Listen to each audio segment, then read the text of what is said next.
These are definitely things you should know for the mid to late game in Palworld. First off is money making. There are several ways that you can make some good cash in Palworld. Some are definitely a lot more efficient than others, but I will mention as many of them as possible. The first way is to hunt down black marketeers. Upon killing them, they drop a lot of gold. They're also quite high level at level 40, so you might not be at the strength where you can take them down pretty easily.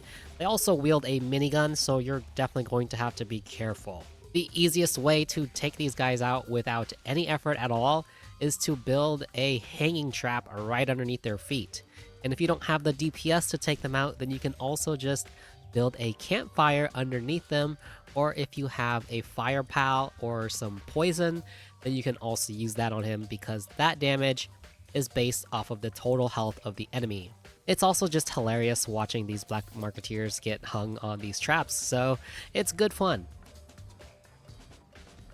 The next way is to kill as many bosses on the map as possible. Dungeon bosses and field bosses, they all drop materials that you can sell for a lot of money, and they also drop a lot of it. So it's all really good way to just get some extra money. So don't forget to sell that stuff because they have no other function than to be sold. Next up is to sell materials. You're going to have a lot of materials that you don't really need. It has been discovered that one of the best ways to make money is to sell nails. For 1 ingot, you can produce 2 nails, and they sell for 160 gold a piece. So it's a pretty efficient way to make some gold. However, if you're at the point in the game where you need a lot of ingots, then you might want to reconsider using those ingots to actually craft stuff instead of selling it for cash. Because honestly, I'd rather kill bosses for XP of my pals and also just get the money drops in that way. There is also a very particular food item in the game that for some reason gives a lot of money, and that item is the pizza. I have not looked at the prices of all of the other food items in the game, but pizza is a pretty good one and it's really easy to make. Red berries, tomato, milk, and flour, these are all things you can make in the base, so a pretty nice efficient way to make money in the game. And this leads into the next point is you should spend your cash. You end up getting a lot of money in this game, so you should absolutely spend it. Some of the best things to spend your money on in this game is cake ingredients so that you can get into breeding because that's the best way to generate the best pals in the game with the proper passive skills and also better stats. And then also you should be spending it on things like ammo. You burn through a lot of ammo in the late game, especially assault rifle ammo and pistol ammo, and it is just not worth it to farm sulfur when you're already farming for coal and ore. The best alternative is to just buy the ammo. You can see here that I have 1,000,000 gold and I can easily buy about 1,000 rounds for about 100k. So that's like 10% of my cash. And then I'll be making that back in no time just by killing bosses and selling things that I don't need anymore. You can also consider just buying things like bone because you need a lot of cement in the game to make the higher tiered balls, so instead of going out and farming these materials, just buy them. Same thing with high quality pal oil. Mammoth rests are definitely the best way to get this, but sometimes they just don't spawn. So buying them is also just a really great alternative when you just need it right away. And then the lower tiered balls like mega spheres and the regular pal spheres, if you just need to go back to the lower level areas and catch some pals again, then spending your money on those lower tiered balls is definitely worth it instead of spending your ingots. Next up is better understanding your pal's partner skills. Every pal in the game has a partner skill that starts off at level 1. In order to level these partner skills up, you need to craft a pal condenser. And then by sacrificing pals of the exact same type, so that means multiple flax, for example, you can increase the level of the partner skill. You can see that it now goes up to level 2. And the thing is, this gets harder and harder to do as you get more and more stars. At level 4, it takes 64 copies in order to get that final level. In order to get the level 3 level, it requires 32. And then in order to get the level 2, it takes 16 copies of the same pal to get there. So the math in total to get all the way up to a level 4 star level pal, which will generate a level 5 partner skill, is 116 copies of the same pal. In doing so, you get a very strong partner skill, as well as the work sustainability is going to increase by 1 level.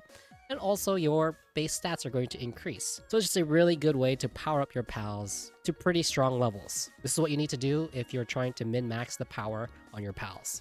You can see here that I got almost a full party of level 4 pals. It should also be noted that these partner skills can stack. So for example, I have multiple bee guards here, and their ability is worker bee. So while in a team, Eliza B's stats will be increased. So if I take a look at my Eliza B right now, she has 102% extra attack from passive skills. Part of that is from this bee guard here, giving Eliza B some extra stats. If I go ahead and drop this, you'll notice now it goes down to 78%. So the math difference of 78 and 102 is about 24%, I believe, if I did the math correct. And I think as I was saying, this ability stacks. So we can have multiple bee guards on a team, and we can power up our Eliza Bee even further. And now we're up to 145%. So this is very important to know because there are lots of pals in the game where it's worth stacking these passive abilities, these partner skills.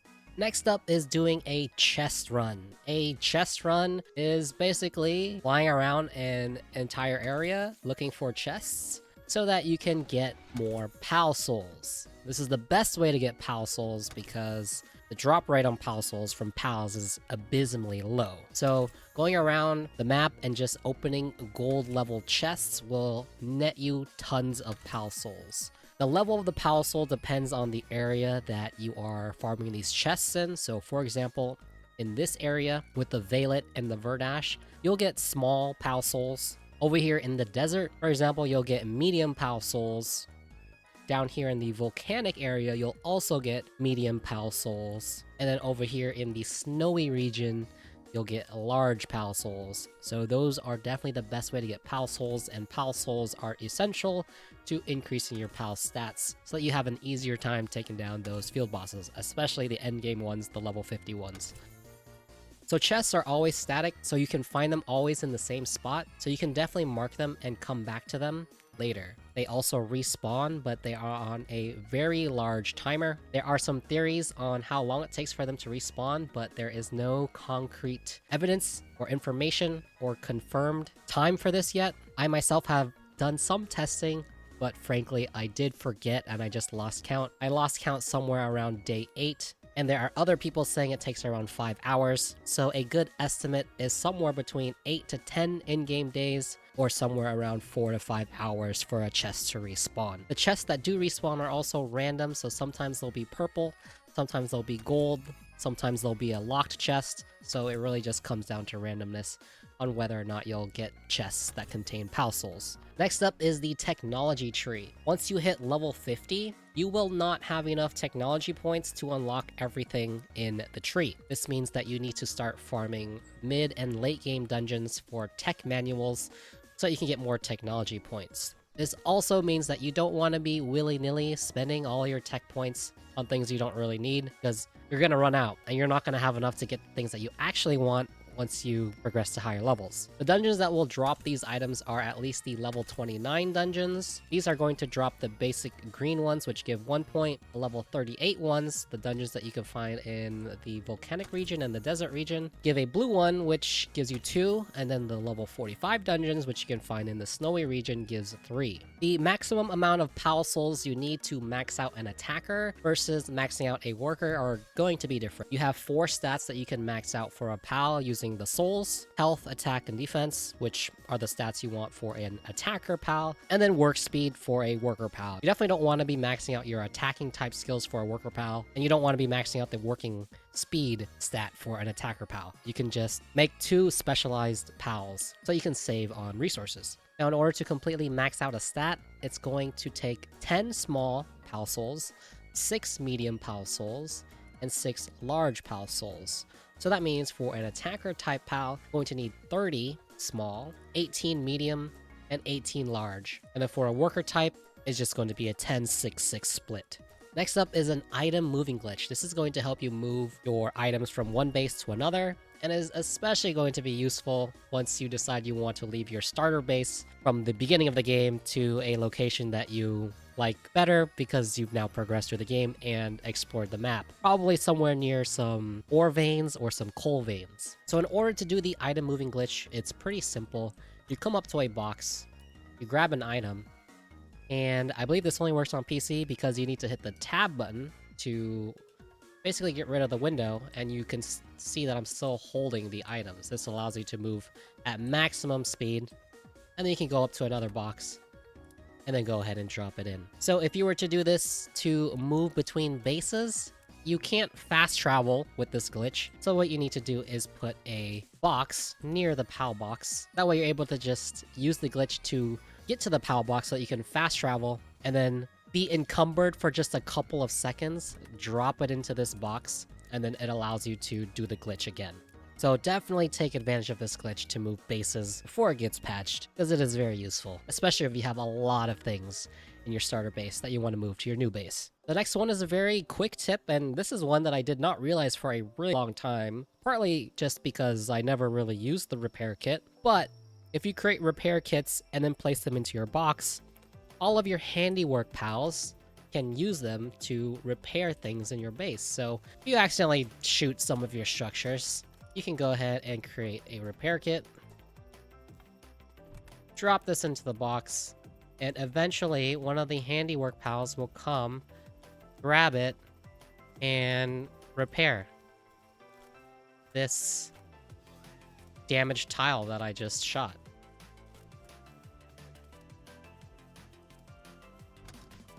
And you can see that the repair kit is now immediately gone. And if I shoot this, let's see what the health is at. Alright, let's do this again. There we go. And you just saw that the Catress repaired this. Although, it looks like she didn't really repair it very well because the health is still pretty low, but you can see clearly that the repair kit is now gone. So the next tip that I have for you is another base tip, and this is how to unload everything from your inventory into a box really easily. So what I'm going to do here is I'm just going to grab a bunch of materials out of this box. And you don't need to manually put them into the box. All you gotta do is press one button, and that is the R button, quick stack. For some reason, people don't know about this, but it's right here, down here in the bottom right of your screen. Pressing R, and it just transfers everything that exists in this chest, and if it matches something in your inventory, then it will be automatically stacked. Here's another little quick tip for your inventory. This is the sorting bug. I'm calling it a bug because I'm pretty sure this is unintended, but hitting the sort button will refresh the timer on all perishables in your inventory. This also works for things in feed boxes and also inside of your refrigerator. So of course, cooling your refrigerator does not mean it will prevent stuff from spoiling. So if you come here and just hit refresh, then you can reset the timers on all of your perishable items. So this is pretty nice.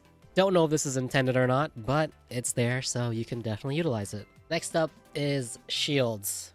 Now, I am not ashamed to admit that I did not realize that these shields were extra health for your player until level 35. These work like Halo shields or Fortnite shields in a way. It's regeneratable health. It is not a dome shield for your base to protect against raids like I initially thought. So 100% you should be building a shield. It is basically just a whole lot of extra health. On that note as well, your armor gives you more health, so you should definitely be upgrading your armor when you can. And it also increases your defense. It will lower the damage that you take from pals. So definitely consider upgrading your gear whenever you can. And we'll talk a little bit more about gear in a little bit because there's actually a rarity system to the gear, which will increase your defense and health. Next up is the stamina. Now this stamina stat is for your player only. It does not apply to any of your pals. All of the pals in the game have their own separate stamina bars, so once the stamina on your pal runs out, as soon as that is gone, I can dismount here and I will still have stamina. I still have enough stamina to do gliding, for example. So if you were looking for your mount to just be able to fly longer by increasing that stamina stat, unfortunately, that will not work because every pal in the game has a set amount of stamina. All this is going to do is allow you to mine a little bit more efficiently, or glide for longer periods of time, or climb structures for longer. But to be honest, once you've unlocked flying, do you really need stamina? Next up is a way to instantly refresh your mount skills. Mount skills like Griswold's minigun has a really long cooldown once it depletes. So to instantly refresh the timer on this, all you have to do is drop Griswold from your party and then re-pick him up. This will automatically reset the timer. Very useful to know for boss fights. Next up is a tip for dungeon bosses. You can actually reset the dungeon boss. So right now I have a Gale Claw. If I leave far enough to despawn the boss, then I can get a different Alpha Pal boss. So I went back a couple rooms, and then I come back to the boss chamber, and you can see that it has changed to a Grintail. If you don't want the Grintail, then you can just continually do this and reset the dungeon boss. If there's a specific alpha dungeon boss that you want, then this is a great way to farm them. Next up is the tiers of equipment that I was talking about earlier on in the video. You can see in my inventory, I have a legendary shotgun and a legendary handgun and an epic assault rifle. These are better than their original counterparts. There also exists the same type of rarity for armor, like helmets and your body. These weapons are a lot stronger than their original counterparts that you unlock from the technology tree. So for example, the regular white assault rifle has 320 attack power, versus the purple one has 512. The shotgun here has 220, and the legendary has 385. Now, also taking a look at the durability, it looks like the shotgun durability is a lot stronger. However, for some reason, it looks like the assault rifle durability is lower. I'm not sure what's going on there. Perhaps different weapons just have different durability. Higher durability, the higher rarity it is. But it looks like in the case for the assault rifle, that is not true. Perhaps a bug. Maybe they'll fix that. Now, there's also something that is not shown here, and that is the clip size of the assault rifles. So this here with the 20 bullets is the white one, and the 28 one is the purple one. So you get a boost in attack and also clip size with the rarity. Now, how do you get these schematics is probably what you're wondering. There's multiple ways to get this. They will randomly drop out of locked chests, and the higher rarity and the stronger weapon types will only drop from locked chests in the higher level areas. So the shotgun and the assault rifle, for example, will only drop in the snowy area. But things like the crossbow can drop in the lower level areas. So I was able to find my legendary crossbow in a locked chest in this area right here. But of course, looting chests is very, very random. So there is a better way to get these legendary schematics, and that is to farm the field bosses. Certain field bosses have a static chance to drop legendary schematics. So for example, the legendary assault rifle has a very low chance to drop from Blazamut whenever you defeat him or catch him. Suzaku has a chance to drop the legendary shotgun. Now, it should also be noted that if you catch these pals, you can butcher them for another chance at them dropping the schematic. So basically, it doubles your chances if you catch them and you butcher them. So if you're really trying to get these drops, then I would recommend catching them and then butchering them if you really don't want to keep them around.